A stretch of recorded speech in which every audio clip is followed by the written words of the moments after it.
ওমানের উত্তর বাতিনায় কাঠ ও প্লাস্টিকের দুটি কারখানার গুদামে ভয়াবহ অগ্নিকাণ্ডের ঘটনা ঘটেছে। তবে ফায়ার সার্ভিসের তাৎক্ষণিক ও কার্যকর পদক্ষেপে আগুন দ্রুত নিয়ন্ত্রণে আনা সম্ভব হয়। অগ্নিকাণ্ডের খবর পাওয়ার পরপরই বিশেষ উদ্ধারকারী দল ঘটনাস্থলে পৌঁছায় এবং আগুন যাতে আশেপাশের এলাকায় ছড়িয়ে পড়তে না পারে তা নিশ্চিত করে। সংশ্লিষ্ট কর্তৃপক্ষ জানিয়েছে, এই ঘটনায় এখনও পর্যন্ত কোনো ধরনের হতাহতের খবর পাওয়া যায়নি।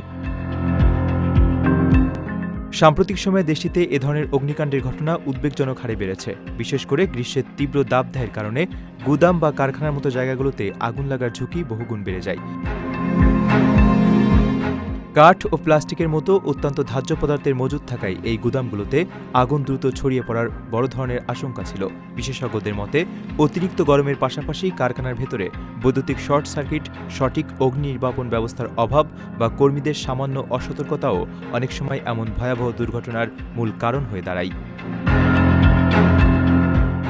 গরমের এই চরম বৈরী মৌসুমে শিল্প ও বাণিজ্যিক প্রতিষ্ঠানগুলোকে অগ্নি নির্বাপন ব্যবস্থা নিয়ে আরও বেশি সতর্ক হওয়ার পরামর্শ দিয়েছে স্থানীয় প্রশাসন।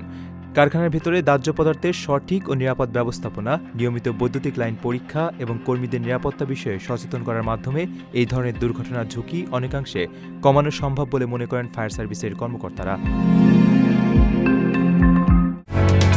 ওমানের সেরা রেট দিচ্ছে বাংলাদেশি প্রতিষ্ঠান গালফ এক্সচেঞ্জ। প্রিয়জনকে টাকা পাঠাতে আজই আসুন আমাদের যে কোনো ব্রাঞ্চে অথবা কল করুন স্ক্রিনে দেয়া নাম্বারে।